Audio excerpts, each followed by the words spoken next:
It's the Score North Twin Show. 10 straight wins. 10 straight wins. Double digits. Delivering clutch at-bats. Twins beat the White Sox 10-5. It's the first ever undefeated road trip in team history, and your Minnesota Twins improved to 17-13. And as I've said all along, AJ, don't let the Twins get hot. I actually don't know if I've ever said that to you about this team, but it's something I always like to say with a couple friends of mine. Don't let the Twins get hot. Twins have now won 10 straight games. Don't let them get hot. This team is scalding hot. You might be saying, you know what? It was two bad teams that they had, 10 straight games? It doesn't matter, ladies and gentlemen. It doesn't matter. You know why? Because wins are wins. And after you stumble out of the gate, you need to go ahead and collect yourself, and just like a boxer might do when they need a little confidence, they're going to go pick on a small guy. They're going to pick an easy fight, and that's exactly what the Twins needed with these last three series here. Fantastic job by them, leaving Chicago, the South Side, with some wins. This team is thriving. They're climbing up the AL Central standings. They're climbing up the MLB standings, and times are good. Besides maybe some broadcast things, there really isn't anything to complain about, Dex. Yeah, you can find a full breakdown of that, if you will, on this YouTube channel too from the day. This is Score North Extra Innings, so this is exactly what it says. It's Extra Innings content from the Score North Twin Show feed. My name's Declan Goff. You'll see a revolving door of hosts. That's AJ Fredrickson. You've seen Ross Brendo on previous episodes. You've seen a whole cast of crew here at Score North. So hit that subscribe button, hit the like button. We've had a really good week here on that YouTube channel and on the podcast feed. It kind of seems to go, if the Twins win, you really like this show, and so do we. So hit the like button, hit the subscribe button. The Twins take care of business against the Chicago White Sox. And AJ, you mentioned picking on a lesser opponent to a degree if you were a boxer. And the Twins trailed in all three of these games to start each one. The White Sox jumped up first in Monday's game, in yesterday's game, and on Wednesday's game. And not only did the Twins remain patient, but they delivered really good at-bats. They're doing simple things that you sometimes kind of forget about, which is just letting the opponent also beat you to a degree. So not swinging at, pitches you shouldn't be, drawing walks, putting the ball in play. I know sometimes we get a little bit of, move over and how many times do we have to teach you this lesson, old man, for a good SpongeBob reference there. Sometimes we get so lost in the home run ball that the Twins have been doing a lot of little things that is just, hey, put the ball in play, don't strike out, wait for your pitch. And I know it's against some lesser opponents like the White Sox and Angels, but at the same time, you gotta take care of business against those teams. So even with a poor start, the Twins have kind of rejuvenated their season to a degree, and here they sit 4 games over 500. They're coming back home after a successful road trip where they didn't lose a game. That's never happened in team history.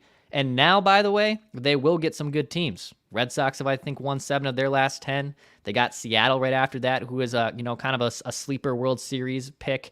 I believe Toronto's on the schedule. The Yankees are on the schedule. So if you've been waiting for the Twins to play some top dogs, that will be on the docket here at Target Field and beyond after sweeping the White Sox and Angels.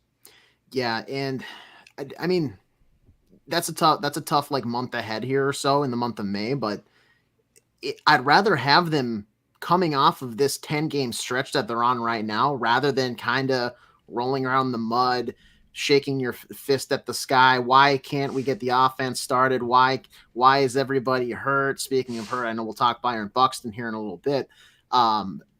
This is exactly where I'd want them to be. I would much rather have them coming off wins against a couple of very bad teams rather than kind of trading wins back and forth. And then I think it was 2 weeks ago, we did a show, and I think it was you that said this is a pretty good benchmark couple of series coming up for the Twins. Because if they struggled and maybe they split, they go 500, they can't climb back up near that 500 mark, then we kind of know what Twins fans can expect the rest of the season, because you're getting now to where it's not a small sample size anymore for the season. You're fully ingested here. You're fully involved. You're under the covers. You're not sitting on the edge of the bed anymore. This is now exactly what you can expect from the Twins, which is they're going to beat bad teams, which is fantastic to know. But now another benchmark month coming up where You've got some stiffer competition. How will they fare now that they've hit a stride? I think it would be unfair to say when they were stumbling and bumbling around, like, okay, yeah, they lost to some good teams, but what is there? Like, what if they were hot? What if, to your point, what if they got hot? Guess what? I'm going to consider them hot right now. Let's see how they fare going into this month of May. Yeah, what are you? That's kind of what I think a lot of Twins fans are trying to figure out. What are you? Are you a team that just really beats up on some really bad teams? Were you a sleeping giant all along? Were the injuries just killing you? Which, to a degree they were, but then they've won the majority of these games without Carlos Correa, and Royce Lewis is still a little bit TBD on his return. But the Twins now, who at one point were 6-12, and I believe 8 games back, have erased that to a 2.5 game deficit. And yeah, I mean, some other teams in the Central are still winning. The Tigers have kind of found a little bit of a groove here. Cleveland won 19 games in the month of April. So I think the Central will definitely be a lot more formidable, and it won't be just a cakewalk. So I actually appreciate that. I don't want to just backdoor and moonwalk your way into a division, kind of like the Twins did last year. So now that they are getting healthy a little bit and they get to see some better competition, yeah, we're probably going to see which Twins team this really is. And look, they've won 10 in a row. Their offense is like 1,000 OPS over this winning streak. There's a lot of unsustainable statistics that won't keep up over the course of 162 games. But yeah, I'm excited to see them play some better competition here. And if you continue to win, don't worry about, and also this is another thing, side rant, don't worry about like the Guardians continuing to win or like, oh, this is crap, every other team. Just, I hate to be, if people can watch Bally Sports North, I hate to be the cliche machine, but just win the games and the rest will take care of itself. That applies. Just win and the rest will take care of itself. Don't worry that the Tigers are squeezing out another victory against the Athletics or something. Just win baseball games, and the rest typically will take care of itself. Exactly. This is not Rosencrantz and Guildenstern. If for the literature majors out there, that's very impressive. We both went to St. Cloud State. We took a lot of the same classes, like 3 or 4 years apart. We weren't in the same class per se, but the fact you just threw out a literature one, because that went right over my head, and you're even younger than me, so I was like, I don't know what AJ is talking about. So then to fill everybody in here. In the story, it's a kind of offshoot of a Shakespeare tale. I want to say it's Hamlet, but okay. You got these two side characters. It's not written by Shakespeare, but it's involved. They kind of have this back and forth, this dialogue, but this entire time, this guy's Rosencrantz, he's flipping a coin, heads, heads, heads, heads, heads. It goes heads like 270 times in a row. I know what you're talking about. Okay, yes. Okay. But the point is here, those tails are going to be coming up, and right now you saw the Twins. It was a lot of tails to start the season, but now 10 heads in a row. Congrats. You're 17-13, 10 games in a row. Guess what happens? Those Guardians, those Tigers, they've been getting a lot of heads. They've been getting a lot. Stuff is going to even out. There are no statistical anomalies. I believe it was Yogi Berra said. There are no slumps. It's just it's the stats realigning. If you're really that good, guess what? You're not going to have that type of slump. You're going to keep winning. I think we all know what these Guardians and these Tigers are. They are going, and the Royals for that matter, they're going to lose. They're not going to be able to keep this up. Like, and if I'm wrong, then I'll admit it. But like, this is pretty impressive that I believe the Twins are now, after today's win, 2.5 games back, half game behind the Tigers and Royals. Guardians 19-10 to start the season. They're just not that good. Like, it seems like they do this every year, where they kind of surprise and you're like, why? They just won't die. They won't go away. They're going to die at some point. And it might not be in May, but it's going to be deeper into the summer. They will die at some point. Also in this game, you saw Brock Stewart give up a run for the first time. That, I believe, again, St. Cloud State math, going back to last season, that was 392 pitches from Brock Stewart between allowing an earned run. So he started this year without allowing an earned run. There was a little bit of an injury bug there that hit him and caused him to miss some time last summer. But he finally allows an earned run. But you got to see Duran come back yesterday. Griffin Jacks also pitched today and had no problem 1, 2, 3. So the Twins are setting this up where, and if they have a lead going into the 7th, and now you have Brock Stewart, Griffin Jacks, Duran all healthy and all active and all lined up on the same day, like, speaking of probabilities, like you're going to win 9 out of 10 times, if not even higher, even higher than a 90% chance when those 3 are locked in high leverage situations. So that is a good news. Let's touch on Buxton. So yeah, Byron Buxton did leave the game with a right knee injury, right knee soreness. That same knee that has caused him problems, the one that he has had problems with before, the one I believe that the infamous flap was removed from. So Byron Buxton does leave the game. A little bit of a buzzkill, especially after you get Correa back. And Byron has also been swinging the bat really well. He's been healthy. There's been, I would say, no coddling. There's been no walking on eggshells. But then when you see a guy who has had some injury history in the past and some PTSD with Twins fans, you see him leave the game very gingerly and slowly, and you're like, oh boy, here we go again. Nothing to report since this game has ended. We're recording this right after the podcast, but not the best sign. And I don't think the Twins really want to see too much of Willie Castro in center field full time. I will say he filled in admirably for Correa at short, but that's still not a long-term answer. So I don't know if Austin Martin will be on his way back here to maybe play some center field, but we'll wait and see on Buxton. But as over the course of a season, and especially a guy gets injured a lot, it just stinks when you see a guy like that have to leave the ball game. Yeah, and I mean, I feel like we've had this exact conversation, but on the other side of things, where we talked about, hey, how nice is it to have a healthy Byron Buxton, a guy that can go 100%, who's in your lineup every single day. And it didn't seem like at the time any sort of caution or wariness about like, do we have to pull him after a game or two to give him an off day? It's like, okay, no, just let the guy run, let the stallion out of the barn and let him roam free. Now, I mean, this throws a wrench in the gears. You've already had some tough injury stuff, and it seems like just as we were coming over the horizon, you saw Correa come back, Duran come back, Royce Lewis. Like, we have a timetable of, okay, we're kind of within a month here out, and with the pieces back, I think it was Judd on the Twin Show last week said something about treading water, but with those two guys coming back, you can kind of swim a little bit, and then you finally go into a full, butterfly or whatever stroke you want to do. Once you get fully healthy, now you might have to tread some water a little bit again until we get a better analysis on where Byron Buxton's at. That's a guy defensively, that he covers, 70% of that outfield out there. He's just an animal. And for better or worse, he leaves it all out there. You'll see him, in late April, early May, going full blown sprint into a wall to make a grab in the 8th inning, even though they're up by 6. It probably didn't matter, Byron. You probably could have let the guy get a stand up double, but no, that's just not what he's trained to do. And when he's on at the plate, he's dangerous. Like what was it? I think maybe 2 years ago, he had that April where he just looked like the best baseball player on the planet. So know what he's capable of. So to have him now, right knee irritation, is that what you said? Soreness, I believe was the term. Soreness. Yeah. So we'll have to wait and see kind of what the WebMD says about that. Hopefully it's not anything too serious. It's just a cautionary thing given his history, but praying for some good news there with Byron Buxton. Yeah, and look, he's a streaky hitter. The last 2 weeks he's been really good. There was a sandwich sample of 2 weeks there before where it wasn't really great. He's been super pull happy. I mean, everyone's tried to fix Byron Buxton's swing. I don't think you can really fix a guy who's played, he's made over 2,300 at bats at the plate, and at this point we kind of know who he is, which is a streaky hitter that can run in some baseballs. Don't get me wrong, but his best strong suit's always going to be defense and center field.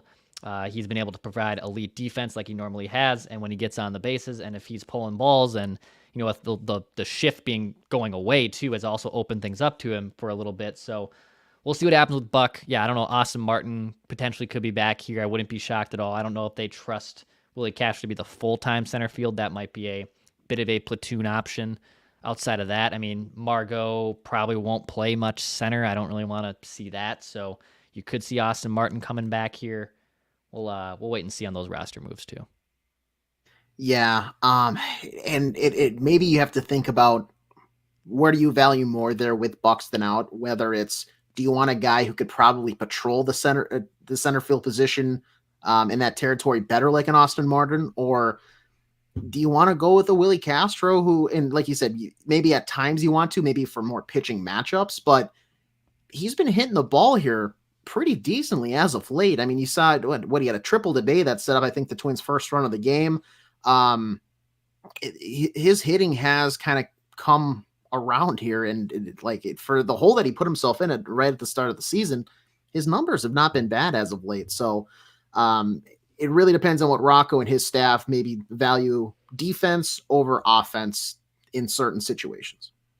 Quick shout out to our friends at the Element Hotel, just steps away from Target Field. So if you're looking for a little staycation, whether that's for a Twins game, they got some games coming up here against the Boston Red Sox and Seattle Mariners, or you're looking at a schedule ahead of time and you really want to get to Target Field for the first time, or maybe you're from northern Minnesota and you're looking for a place to stay, I highly recommend our friends at Element Hotel. They offer spacious extended stay hotel rooms with premium amenities. They have free Wi-Fi. They have a fitness center. They're also pet friendly if you want to bring your pup. Book your stay right now by going to scorenorth.com/element. You'll get 15% off the room rate too there. So go to scorenorth.com/element for 15% off. One more thing here, because it was a little bit of a surprise. Caleb Bushley, I believe it's pronounced. He was called up and added to the team's roster. A little bit of a surprise. He was just in the clubhouse, I guess, on Wednesday. Obviously, I'm back here in Minnesota, but he was in the clubhouse. Bushley, a stud at UWL, not too far away from here at University of Wisconsin-La Crosse. Cody Funderburk was sent down, so Bushley comes up, but Bushley's a starter. I mean, he's a 33rd round pick. He's made a hell of a career. Anytime you go from basically a D3 athlete to putting together, 5 years in the minor leagues and sniffing a little bit of a cup of coffee in baseball, that's a great career for him, but was a little confusing on why that happened. AJ also has a sausage around there too. Oh yeah, that he had. So that might be what he's trying to smell, not just. Oh yeah. No, you said we're sniffing around the cup of coffee. 8 runs, 8 out of the 10 came in the 5th or later today. These Twins rally. So get your Ukrainian long sausage out. I've got my Ukrainian rally sausage log from AJ Fredrickson right there. I've got my rally sausage. Do you have yours? I might have to go get one. I might have to go get one after this. So Bushley takes the spot of Funderburk, but again, he's a full-time starter. And this might just be a placeholder until Justin Topa comes up. Topa pitched yesterday. Vila was still down a bit. I talked to Mackie and Judd about this, I believe, on the regular episode. I'm not too concerned with that. He might just be a placeholder until Topa comes up here for the homestand. But I would be interested to see if there is something maybe wrong. It looked like it was a good start on Sunday, but if Pablo Lopez still isn't right, I wonder if they're lining things up for something like that. Now, I'm not reporting that Lopez is hurt by any means, but it was interesting that they called up a legit starter. This could just be a transactional move. This guy could be sent right back to St. Paul and Topa comes back, but I found that very interesting that they basically called up a starter. They send Funderburk down because they weren't ready to activate Topa. He might have just been an emergency arm for today. That sometimes happens with roster transactions, but just something to watch. I thought Lopez looked better on Sunday, but then the velo kind of dipped again towards the end. He just hasn't been as sharp as we've seen. So I am curious on that, and we'll see how that all shakes out. Yeah, and you said that start this past weekend, it looked good, but then the velocity levels, and I understand as the day goes on, your arm is going to get a little more noodly, and you're not going to probably get as much firepower behind it, but the velocity levels did drop, and noticeably similar to what we saw, I want to say it was a week ago when we talked about they can't lose him. They can't afford to lose a guy like Pablo Lopez. So this Bushley call-up is interesting, something to keep an eye on, but until we have a little more concrete statements from the team, from the medical staff about anything that could or is not there, you know what? I'm not going to be super worried about it, but like you said, it could be transactional, could be a planning chess move for the next couple of weeks. Yeah, and I would love to dig in more into this. I will not be at Target Field this weekend. I will be hopefully surviving and in one piece at my own bachelor party this weekend. So that's where I will be. I will not be near Target Field, and even if I wanted to, probably not a good idea for an esteemed member like myself to walk into that clubhouse with a little buzz on. So I will not be near Target Field this weekend. I'll be back at for the series against Seattle Mariners next week. So stay tuned for more Score North Extra Innings content. You unfortunately won't get some this weekend against the Red Sox, but yeah, we'll see what happens there. There's a couple things that I would love to dive into deeper and figure out some more intel, not just on Pablo, but on some other things that are happening with the Twins too. Oh yeah, so stay tuned with that. But yeah, this has been Score North Extra Innings. AJ has his sausage. I need to go get my sausage. This is gonna be a fun little time. Twins have won 10 in a row. AJ isn't quitting now either. He's got the sausage. He's ready to rock. Yeah, and that sausage is frozen hard. Okay. Thaw it out. All right. You got to thaw out that sausage. We got to thaw this out, and then we're going to be rallying like nobody else. Perfect way to probably wrap this Extra Innings episode. Hit the like button, hit the subscribe button here. This is Score North Extra Innings. We appreciate you guys. Helped us climb over 2,600 subscribers, so hit the like button, hit the subscribe button. Give us a 5-star rating on Apple, on Spotify, the Score North app. We appreciate it. This has been Score North Extra Innings.